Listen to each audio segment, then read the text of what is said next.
তো যে মানুষটা জান্নাতে যাবে নিশ্চিত, এবং যিনি জান্নাতের দরজা না খুললে জান্নাতের দরজা কারো জন্য খোলা হবে না। যে মানুষটা হচ্ছে ভদ্র, স্মার্ট, বিচক্ষণ, কোনো মানুষ পৃথিবীতে নাই। সকল ধর্মের মানুষ মানে এটা। কিছু আছে শয়তান, মানুষ টুবি শয়তান, এরা মানে না, বাট দেখবেন ম্যাক্সিমাম মানুষই মানে, হোক সে ইহুদি বা খ্রিস্টান বা হিন্দুইজম বা মুসলিমরা তো মানেই, সবাই মানে যে মুহাম্মদ সাল্লাল্লাহু আলাইহি ওয়াসাল্লামের মতো স্মার্ট, বিচক্ষণ, ভদ্র, সুচরিত্রের মানুষ পৃথিবীতে কোনোদিন আসেও নি, আসবেও না। তো সেই নবীর জীবনটা আপনি পড়ে দেখবেন, আর রাহিকুল মাখতুম বইটা, যে চড়াই আর উতরাই, খালি দুঃখ, কষ্ট, যন্ত্রণা, লাঞ্ছনা, কন্টিনিউয়াসলি। আমাদের নবী সাল্লাল্লাহু আলাইহি ওয়াসাল্লাম তো 1 মাস শান্তিতে ঘুমানো নাই নবী হওয়ার পরে। যখন তিনি মারা যান, ফাতিমা রাদিয়াল্লাহু আনহার কথা মনে আছে না? কানে কানে কি জানি বললেন। তখন আমাদের নবী একটা কথা বলেছিলেন, আমি এই বয়সে সে কথাটা বুঝি, মাদ্রাসা লাইফে, ইউনিভার্সিটি লাইফে বুঝিনি।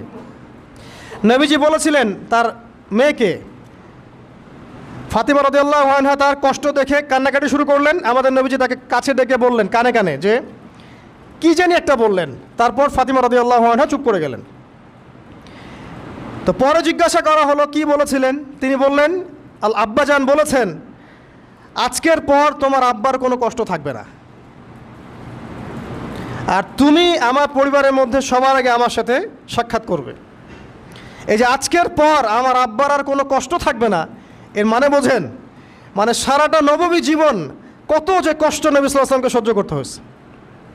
আজকে জান্নাতে যাওয়ার দিন, আজকে আর তোমার আব্বার কোনো কষ্ট থাকবে না। এই মানুষটার যদি এই অবস্থা হয়, তাহলে আমরা কি? আল্লাহ পাক সেই মানুষটাকে এই সূরা দুটো শোনাচ্ছেন, আমি কি তোমাকে এতিম পাই নাই, তোমাকে পথভ্রষ্ট পাই নাই, হেদায়েত দেই নাই, ভরণ পোষণ করিনি, আমি আল্লাহ তোমাকে ছেড়ে দেই নাই, শীঘ্রই তোমাকে দান করব, হ্যাঁ, তোমার বোঝাকে আমি হালকা করিনি। ফাইন্না মাআল উসরি ইউসরা, ইন্না মাআল ইউসরি ইউসরা, কষ্টের সাথেই স্বস্তি আছে, নিশ্চয়ই কষ্টের সাথেই স্বস্তি আছে। ফাইদা ফারাগতা ফানসাব ওয়া ইলা রাব্বিকা ফারগাব, যখন তুমি অবসর পাবে তখন তোমার রবের দিকে একনিষ্ঠ হও। এটাই বলতে যাচ্ছি আমি আপনাদেরকে, যে আমাদের উচিত শুধু আল্লাহর দিকে একনিষ্ঠ হওয়া, দুনিয়াকে ভালো না বাসা, কিচ্ছু না দুনিয়াটা। আমার চেয়ে ভালো আপনারা এটা জানেন না, কিচ্ছু না দুনিয়াটা, মানে মুহূর্তে ডিজাস্টার হয়ে যেতে পারে।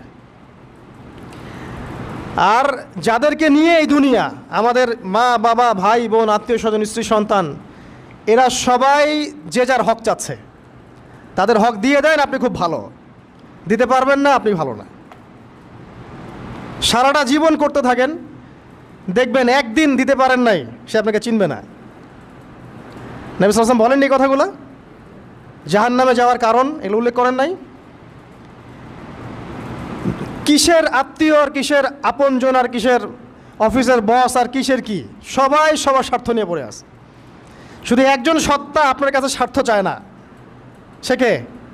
আল্লাহ পাক। এটা যদি বুঝতে পারেন তাহলে দেখবেন মনটা আল্লাহর দিকে নরম হয়ে যাবে। আর মুসলিমদের এখন এই মানসিক আত্মশুদ্ধিটা বেশি দরকার।